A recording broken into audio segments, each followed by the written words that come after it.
silakan. Belajar kita membaca doa, baca doa mulai.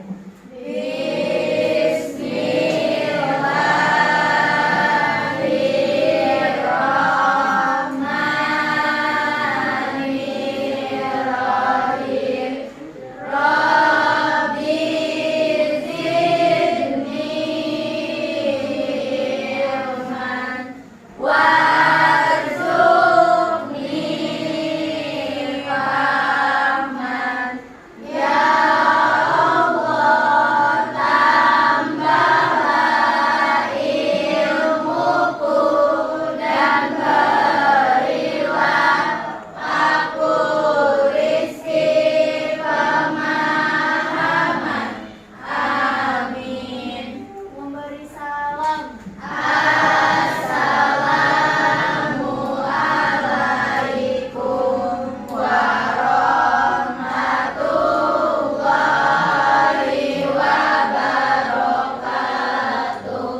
Waalaikumsalam warahmatullahi wabarakatuh. Baiklah, sebelum dimulai, Ibu ingin mengabsensi kalian dulu ya. Siapa hari ini yang tidak hadir? Ada yang tidak hadir hari ini? Ada. Siapa? Fahmi, Akbar, Akbar sama Denny. Tiga. Alina, Alifah. Oh, banyak juga hari ini yang nggak masuk ya. Gimana?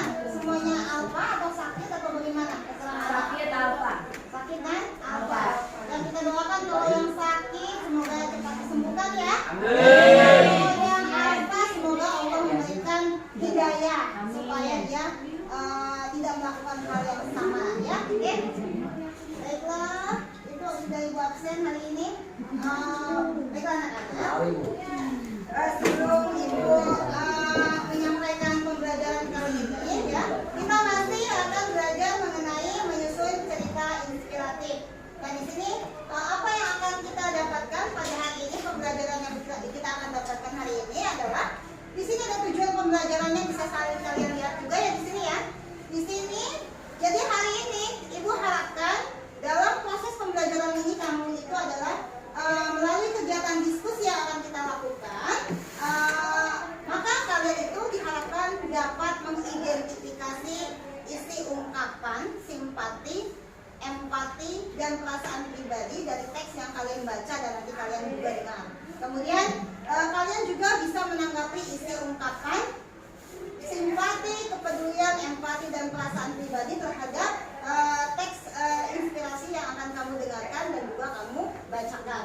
Kemudian juga kamu bisa menjelaskan dan menyimpulkan isi ungkapan simpati, kepedulian, empati, atau perasaan pribadi dari cerita inspiratif tersebut ya. Jadi Ibu harapkan dari pembelajaran ini kamu bisa mendapatkan identifikasi dari cerita inspiratif yang kamu baca dan kamu lihat dan dengarkan, gitu ya. Nah, sebelumnya juga Ibu ingin mengingatkan kepada kalian, ini adalah tujuan pembelajaran hari ini yang berkaitan dengan teks cerita inspiratif. Kemudian juga perhatikan, Ibu ingin mengingatkan kalian kembali dengan keyakinan kelas atau kesepakatan kelas yang sudah kita sepakati sebelumnya. Yang pertama, kita harus saling menghormati dan menghargai. Kenapa? Karena nanti kita belajar diskusi. Bagaimana kamu bisa menghargai setiap pendapat, kemudian juga menghormati setiap pendapat temannya, ya. Kemudian yang kedua, harus bersikap jujur dan bertanggung jawab. Nah, nanti segala bekerja, karena ini adalah kerja kelompok, maka kamu kerjakan secara bertanggung jawab. Jangan mengandalkan salah satu teman kalian saja, ya.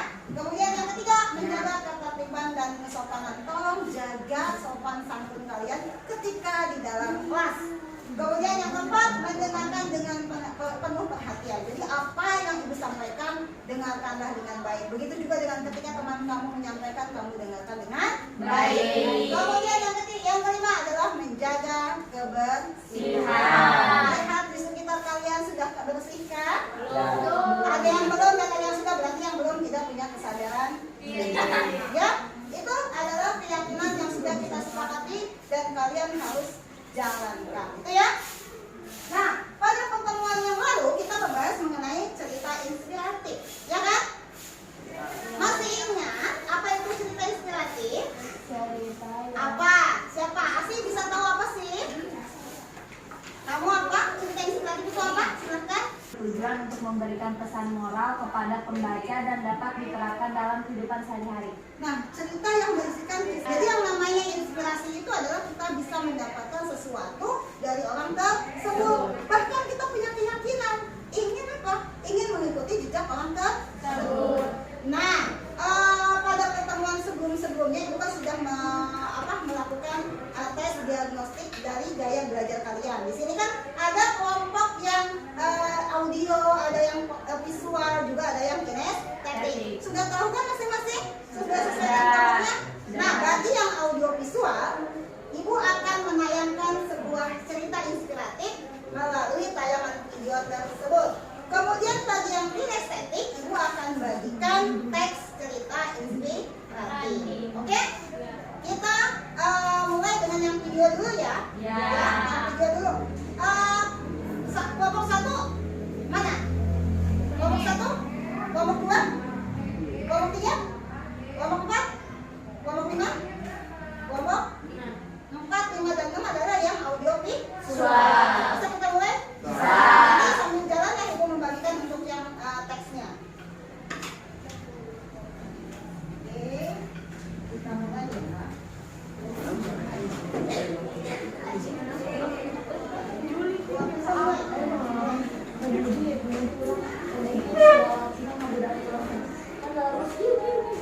Mereka yang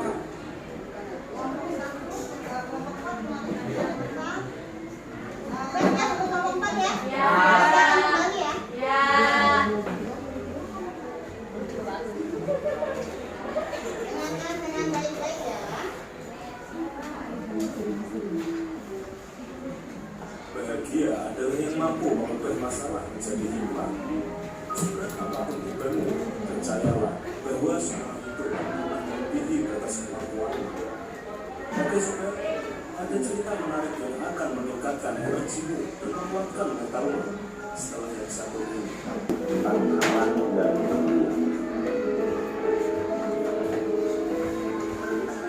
ketika ada jumlah seorang hakim seorang tamu anak muda yang sedang memiliki masalah. Langkahnya lemas dan wajahnya kelihatan kusam. Keadaan tubuhnya tak karuan, penampilannya berantakan. Ia sepertinya sedang menghadapi sebuah masalah yang sangat menyusahkan hatinya. Bertemu dengan sang pakar bijak itu, ia segera menceritakan semua permasalahan yang dihadapi. Sang pakar yang bijak hanya mendengarkannya dengan seksama. Begitu tamunya selesai mengungkapkan segala sesuatunya, sang pakar lalu mengambil sebuah udara dan meminta kepada pemuda itu untuk mengambil segelas air. Ditaburkannya gerak itu ke dalam diri.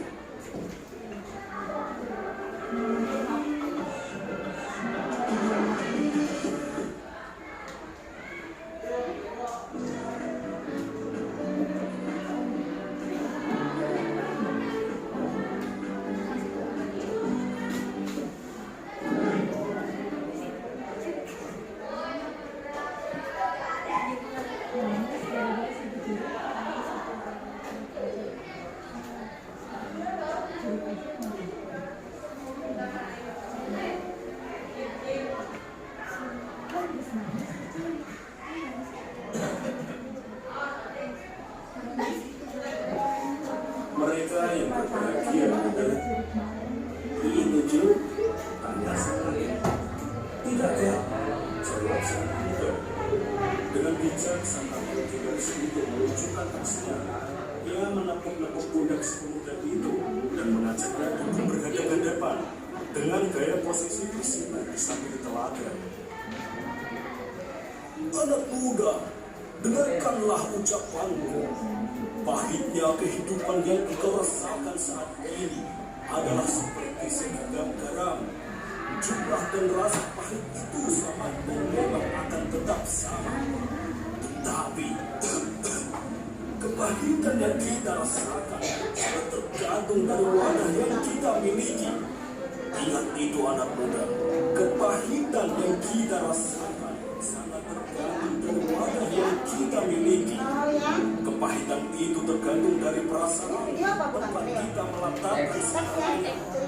Itu semua tergantung pada hati kita anak muda. Jadi, ketika engkau merasakan kepahitan dan kegagalan dalam hidup, hanya ada satu hal yang bisa engkau lakukan untuk mengatasinya, yaitu lapangkanlah dadamu untuk menerima semuanya. Puaskan hatimu untuk menampung semua kepahitan itu. Sambil sang kakek legendaris itu kembali memberikan nasihat menyentuh dada anak muda itu dan meneruskan, hatimu adalah wadah itu, perasaanmu adalah tempat itu, kalbumu adalah tempat kamu menampung segalanya. Jadi, jangan jadikan hatimu itu seperti gelas. Buatlah laksana telaga yang mampu meredam setiap kepahitan itu dan merubahnya menjadi kesegaran dan kebahagiaan. Anak muda itu mengangguk dan tersenyum penuh dengan kepuasan. Ia sudah memahami apa yang telah disampaikan sang kakek bijak. Keduanya lalu beranjak pulang, dan sang kakek kembali membeli garam di warung karena di dapurnya kehabisan garam. Sore, ada pepatah mengatakan dengan seniman mampu menyelesaikan masalah dan dia mampu membuat terhindar dari masalah. Ketika terjadi masalah, lebih baik segera memperbaikinya dengan mencari solusi sebisanya daripada berlarut-larut dalam kesedihan. Agar tidak putus asa, lihatlah bahwa semuanya wajar dan bisa diupayakan menjadi lebih baik. So, lapangkanlah dadamu, luaskanlah hatimu, dan kasihmu. Oke, sobat. Semoga video ini bisa bermanfaat bagi kita semua. Ikuti terus video-video dari Celah Darah, inspirasi belajar, rahasia, pola pikir. Begitulah kata kakek bijak legendaris tersebut.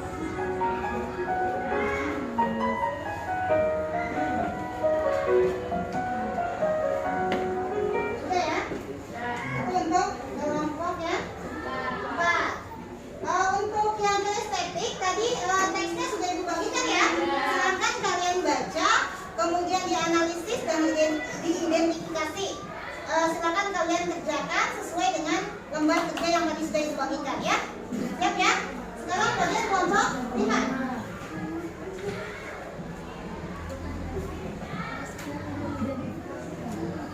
Ceritanya kita apa? Kelompok 5.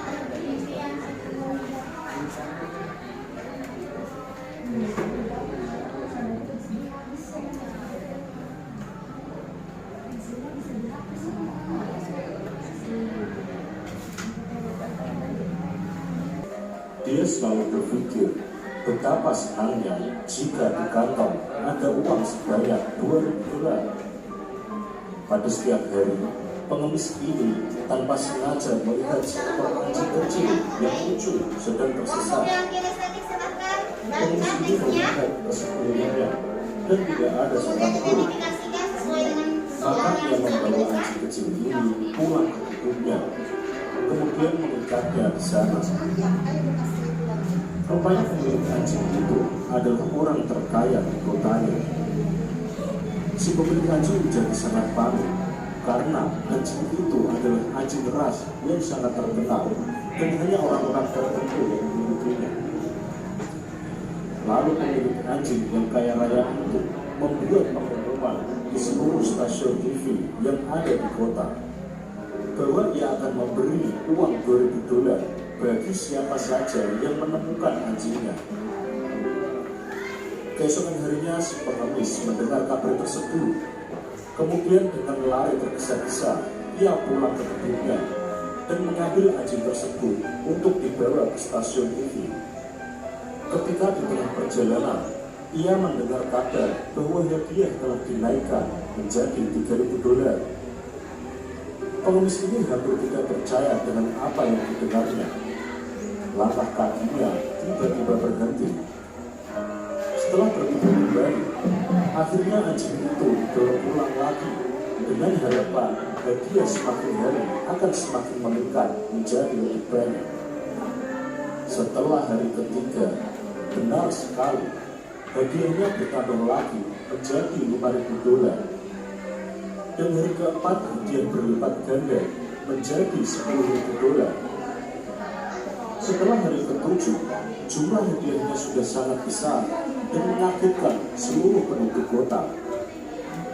Nah, pada saat inilah si pengemis berpikir untuk membawa anjing itu dan menukarnya dengan uang yang sangat banyak. Pengemis itu lari pulang ke gubuknya untuk mengambil anjing itu.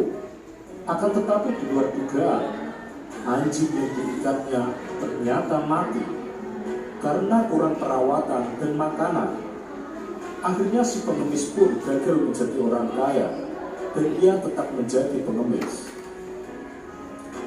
Ada seorang filsafat mengatakan, harapan manusia bagaikan suatu target yang lebih tinggi yang belum pasti untuk meraihnya. Oke saudara, semoga video ini bermanfaat. Oke. Kelompok 4 itu.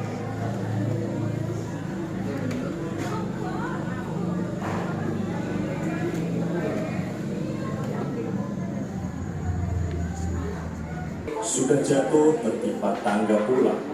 Mungkin pepatah itulah yang sering kita alami. Seringkali kita merasa keadaan hidup kita berada pada titik paling. Suatu hari ada petani yang memiliki banyak sekali keledai.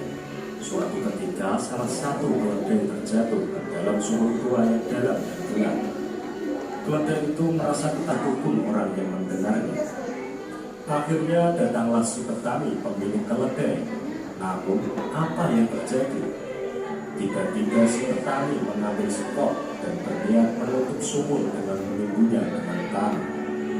Karena petani berpikir keledai itu tak mungkin bisa diselamatkan karena sumur itu sangat dalam dan gelap dan sempit. Maka ia memutuskan untuk menimbun dan menutup sumur tersebut karena berbahaya. Jadi tak berguna ia menolong si keledai karena tak mungkin bisa ditolong. Oke, apa yang sedang terjadi? Ia berteriak dan menangis histeris penuh dengan ketakutan. Bukan hanya tanah yang dimasukkan ke dalam sumur, bahkan kotoran keledai dan timbunan sampah pun dimasukkan. Sang keledai merasa keadaannya itu sangat menyakitkan karena harus mati tertimbun sampah dan kotorannya sendiri. Namun tanpa disadarinya, ia selalu membucak-bucakkan badannya agar apapun yang menimpa tubuhnya turun ke bawah. Lalu ia menaiki tanah itu, sementara si petani harus menimbun sumur itu. Setelah melihat cahaya yang terang di dalam lubang sumur, akhirnya sang keledai menyadari bahwa tumpukan tanah, kotoran, dan sampah yang menimpanya itu akan menyelamatkannya. Dengan kondisi itu, lemas dan berdarah-darah, ia sekuat tenaga melanjutkan perjuangan hidupnya. Segera saja si petani untuknya berletak jatuh kaki karena takjub dan terkesan ketika si keledai berhasil meloncati dari sumur dan berlari di jauhnya rumput yang lunas. Nah, hidup ini penuh dengan cobaan, godaan, hinaan, kekecewaan, difitnah, dianiaya, dan kegagalan. Semua itu terasa sangat menyakitkan. Namun jadikanlah semua itu dengan pijakan untuk hidup lebih kuat dan menuju kebahagiaan. Di saat kita terjatuh, hendaklah kita sadar dan menenangkan diri. Lalu segeralah kita ambil tindakan dan membersihkan diri dari kotoran-kotoran yang menimpa punggung dan kepala kita. Dan justru akan menjadi pijakan bagi kita, sehingga kita bisa naik selangkah demi selangkah tanpa henti. Tidak pernah menyerah sampai terlihat cahaya terang dan berhasil sampai di puncak kesuksesan. Oke sobat, semoga cerita seekor keledai tadi dapat menginspirasi kehidupan kita sehari-hari. Semoga ceritanya sudah masing-masing sudah yang tadi audio visual sudah mendengarkan, melihat ya. Kelompok 4, 5, dan 6 sudah ya? Sudah paham dengan ceritanya ya? Ya silakan identifikasikan. Kemudian bagaimana yang dengan yang teks? Sudah selesai kah? Diskusinya? Sudah? Masih belum? Oke, masih ditunggu. Yang kelompok 2? Sudah selesai? Sudah? Diskusinya? Kalau sudah, sambil menunggu yang belum ya,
kelompoknya itu ada Laura, Yunita, Marlina, Danu, dan Alan.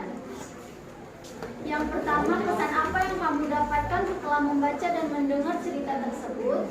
Kesannya, walaupun ia seorang pengemis, ia mempunyai mimpi menjadi orang sukses. Maka dari itu, kita sebagai generasi muda harus punya mimpi atau cita-cita untuk masa depan. Rasa empati, merasakan apa yang dirasakan orang lain. Apa ada? Tentu ada, karena seorang pengemis membantu seekor anjing yang sedang tersesat. Namun seorang pengemis tidak langsung mengembalikan kepada pemiliknya. Padahal pemilik seekor anjing mengadakan informasi di stasiun TV yang menemukan akan mendapatkan imbalan dan membuat impian seorang pengemis akan tercapai. Pelajaran apa yang kamu dapatkan dari cerita tersebut? Pelajaran yang kami dapatkan dari cerita tersebut boleh mempunyai impian atau harapan, namun impian atau harapan tersebut tidak terlalu tinggi karena takut tidak sesuai ekspektasi atau realita. Yang terakhir, apa yang akan kamu jadikan pedoman hidup berdasarkan pelajaran yang diambil dari cerita tersebut? Mempunyai mimpi atau harapan itu harus, namun tidak untuk merugikan orang lain. Itu adalah hasil identifikasi. Akan mau bertanya tentang cerita si pengemis itu ya. Ada yang mau tanya nggak dari kelompok yang lain? Santi mau nanya cerita tentang pengemis? Hah? Ternyata ceritanya itu si pengemisnya itu terlalu serakah ya? Ya, akhirnya dia tidak mendapatkan apa? Jadi itu masuk ke dalam nilai moral nggak? Masuk ya? Bahwa kita tidak boleh Oke, karena tidak disanyikan, kita bergantian dengan kelompok yang lain ya. Berikan tepuk tangan untuk kelompok 5. Terima kasih, silakan kelompok 5. Berikutnya silakan kelompok 5 pilih kelompok mana yang akan maju ke depan. Silakan. Kelompoknya asli, berarti kelompok 2. Silakan dari yang tepuk tangan dulu dong. Ceritakan dulu nanti ceritanya tentang apa, karena tidak semua kelompok tahu tentang ceritanya, ya kan? Hanya beberapa kelompok saja. Silakan diperkenalkan kelompoknya, ceritanya tentang apa? Assalamualaikum warahmatullahi wabarakatuh. Waalaikumsalam warahmatullahi wabarakatuh. Perkenalkan, nama saya Yunisi. Saya mewakili kelompok 2 untuk berpresentasi di depan. Saya berpresentasi tentang tembok Berlin. Saya akan menceritakan apa yang saya di dalam cerita itu ada 2 negara yang sangat berbeda. Ada negara Jerman Barat dan negara Jerman Timur. Namun Jerman Timur sangat miskin dan ketinggalan, sedangkan Jerman Barat sangat kaya dan modern. Suatu hari Jerman Timur memiliki hati yang iri dengki kepada Jerman Barat karena Jerman Barat memiliki kemajuan sedangkan Jerman Timur tidak memiliki kemajuan. Dan Jerman Timur membalas dendam kepada Jerman Barat dengan melemparkan sampah yang sangat bau busuk kepada Jerman Barat melewati tembok Berlin yang tingginya 3 cm. 3 meter. Terus Jerman Barat tidak memiliki hati untuk membalas dendam kembali. Namun Jerman Barat melemparkan makanan yang sangat lezat dan mengirimkan surat yang berisi terima kasih atas pemberiannya saudara sebangsaku. Dan Jerman Timur pun luluh kepada kata-kata yang diberikan oleh Jerman Barat, dan mereka sadar bahwa perbuatan mereka itu sangat tidak baik untuk ditiru. Identifikasinya bagaimana sih? Identifikasi cerita inspiratif. Kesan apa yang kamu dapatkan setelah membaca dan mendengar cerita tersebut? Kami terinspirasi karena Jerman Barat baik hati kepada Jerman Timur, walaupun Jerman Barat dilemparkan sampah yang sangat bau busuk dari Jerman Timur. Rasa empati atau merasakan apa yang dirasakan orang lain. Apa ada? Ada. Jerman Barat sangat luar biasa kepada Jerman Timur karena penduduk Jerman Timur sangat memalukan karena perilaku mereka yang melempar sampah ke Jerman Barat malah dikembalikan dalam bentuk makanan lezat dan masih dianggap saudara sebangsa. Pelajaran apa yang kamu dapatkan dari cerita tersebut? Tidak boleh memiliki hati yang iri dan tidak boleh memiliki kebencian. Apa yang akan kamu jadikan pedoman hidup berdasarkan pelajaran yang diambil dari cerita tersebut? Dari sini kami belajar bahwa kita tidak boleh kepancing amarah oleh perbuatan yang mereka lakukan kepada kita. Adakah yang bertanya untuk cerita Jerman Barat bersama Jerman Timur? Ada? Pernah mendengar kan cerita itu kan? Ya, bahwa di Jerman itu terbagi dua, ada Jerman Barat dan ada Jerman Timur. Ada yang bertanya? Kelompok 5? Tidak ada? Kalau begitu, kalau tidak ada, silakan sih tunjuk kelompok mana yang akan maju dari depan. Kelompoknya Dinda, kelompoknya berapa berarti kelompok? 3. Silakan kelompok 3 untuk maju ke depan. Siapa yang mau pilih? Dinda. Silakan Dinda, maju ke depan. Sekarang dari kelompok 3 ya. Waalaikumsalam warahmatullahi wabarakatuh.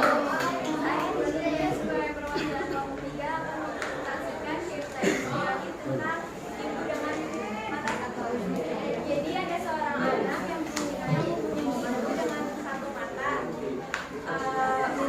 Dan anak itu merasa malu karena ibunya selalu saja diedit dengan teman sekolahnya.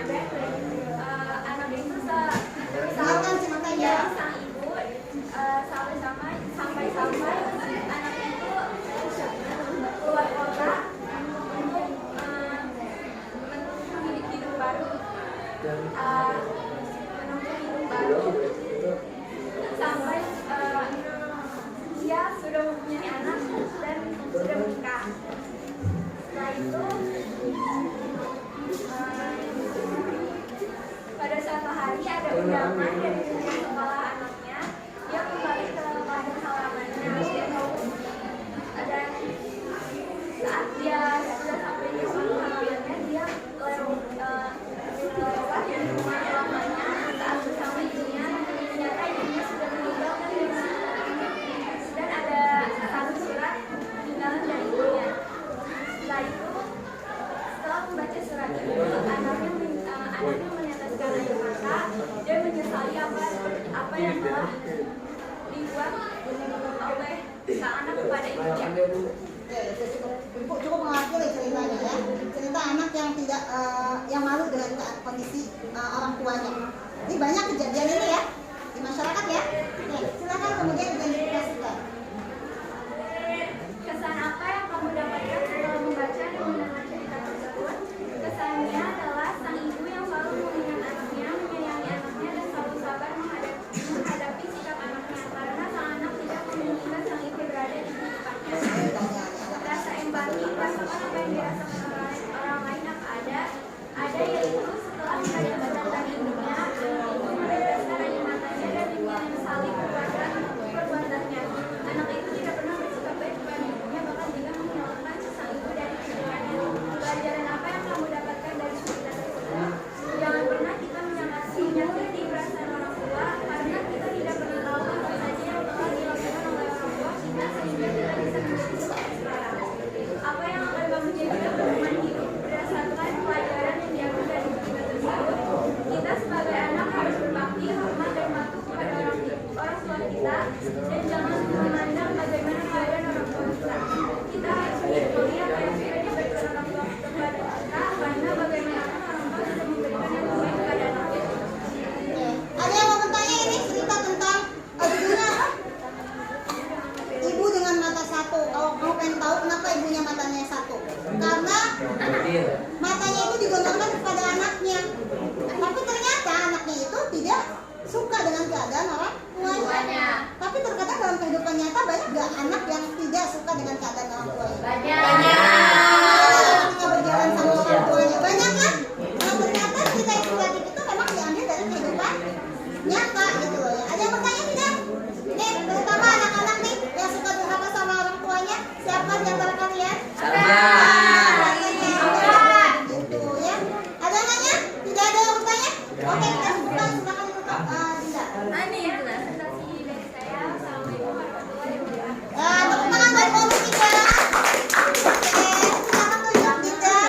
Assalamualaikum warahmatullahi wabarakatuh. Waalaikumsalam warahmatullahi wabarakatuh. Saya akan mewakili kelompok 4 yang bernama Miskin Santri Alif dan Miskin. Saya akan menceritakan tentang si pemuda yang putus asa dan meminta bantuan anak kakek yang bijak. Dan apa yang kamu dapatkan setelah membaca dan mendengarkan cerita tersebut? Bahwa di setiap masalah pasti ada jalan keluar. Tentang sebuah rasa empati, merasakan apa yang dirasakan orang lain, apa ada ditunjukkan oleh si kakek tersebut kepada si pemuda dengan berikan atau membantu dengan memberi solusi dalam menghadapi setiap permasalahan. Lapangkan dadamu yang seperti segelas air, luaskan hatimu seperti telaga yang mampu merurutkan segenap garam. Belajar apa yang kamu dapatkan dari cerita tersebut, bahwa dari setiap masalah pasti ada jalan keluar. Dan juga kita menghadapinya harus selalu senyum dan bersyukur. Apa yang akan kamu jadikan pedoman hidup dan dasarkan pelajaran yang diambil dari cerita tersebut. Jangan pantang menyerah dan putus asa dalam setiap masalah yang kita hadapi. Cukup sekian dari saya. Assalamualaikum warahmatullahi wabarakatuh. Waalaikumsalam warahmatullahi Langsung ditutup aja sama Ale. Ceritanya kan tentang pemuda yang tidak yang mudah menyerah, yang putus asa ya. Nah, apalagi kalian jangan pernah berputus asa. Harus terus semangat. Tepuk tangannya buat anak. Oke anak-anak, tadi kalian sudah mendiskusikan tentang cerita inspiratif, kemudian kamu juga sudah maju ke depan untuk menyampaikan apa yang tadi sudah kalian analisis dan identifikasi. Sekarang kira-kira dari cerita yang tadi banyak sekali mengandung nilai-nilai yang bisa kamu contoh. Ada tidak nilai-nilai? Ada. Misalkan di kelompoknya Christine, apa yang bisa kamu ambil dari cerita itu? Christine, bagaimana nilai apa yang cerita apa, inspirasi apa yang bisa kamu ambil dari tadi cerita yang kamu baca dan kamu dengar? Inspirasi dari saya yaitu jangan mudah menyerah dan putus asa, selalu percaya bahwa akan ada selalu jalan keluar yang terbaik dari jalan yang kita alami. Oke, coba deh. Karena hidup itu penuh cobaan, godaan, dan kecewaan, saling kegiatan, maka dari itu hidup itu jangan pernah berputus asa dan selalu bersemangat dan berjalan. Berarti hampir sama dengan kelompoknya Christine ya, bahwa hidup itu tidak boleh menyerah dan tidak boleh putus asa. Bagaimana dengan kelompoknya Laura? Apa? Mempunyai cita-cita dan mimpi itu harus, tapi tidak untuk merugikan orang lain. Oke, bagus ya. Jadi kita di kelompok kamu apa inspirasi yang bisa kamu ambil dari cerita yang tadi kamu baca? Kita tidak boleh memiliki hati yang tidak dengki dan tidak boleh memiliki kebencian kepada sesama. Ya, jadi kita inspirasi yang bisa kita ambil bahwa kita tidak boleh menjadi pribadi yang suka iri dan kalau nggak boleh iri sama diri nggak boleh ya. Jadi ternyata harus putus asa, nggak boleh iri dengki, kita harus tetap semangat. Oke, sekarang ibu akan merefleksikan kegiatan hari ini. Sekarang ibu minta kalian untuk meminggirkan bangkunya, kita buat lingkaran yang besar. Dengarkan ya, dengarkan ya. Ibu akan merefleksikan kegiatan hari ini. Di sini ada pertanyaan-pertanyaan yang berkaitan dengan materi yang tadi Ibu sampaikan. Ya, tidak susah kok pertanyaannya. Nah, bagaimana permainannya? Ibu akan berikan kepada salah satu, misalkan kepada Santi. Kemudian kamu bernyanyi. Setelah lagu itu selesai, berarti kamu harus memilih salah satu soal di bawah ini di kotak ini ya. Oke? Bisa kita mulai? Nah, yang pertama nih apa dulu nih? Madu.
anak-anak muda putus asa.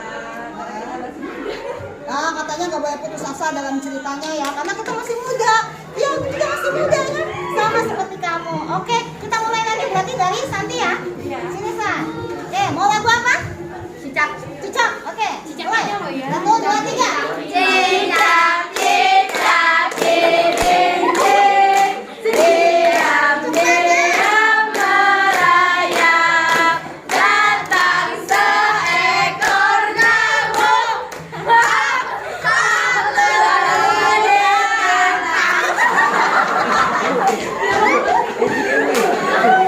Bukan yang dapat ya. Bukan yang dapat ya. Ada satu lagi nanti ya. Gak usah malu-malu kan, selalu baca. Ayo apa? Pertanyaannya. Bukan. Dapat mobil katanya. Apa pertanyaannya? Pajero. Kesan apa? Kamu terkesan gak dengan proses pembelajaran hari ini, Afgan? Menurut kamu terkesan tidak? Terkesan, kenapa? Karena apa kan? Udah kita lewat ya, tadi malu-malu nih. Iya, malu lagi ya. Malu-malu ya. Lagu apa? Pelangi, alangkah indahmu, merah kuning hijau. Pelangi, Alangkah indahmu, merah kuning hijau, di langit yang biru, melukis suaramu, siapa gerangan, pelangi, cinta Tuhan. Kau kalau megang payah nih sudah. Ayo silakan satu lagi. Apa pertanyaannya Alisa? Silakan kamu bacakan.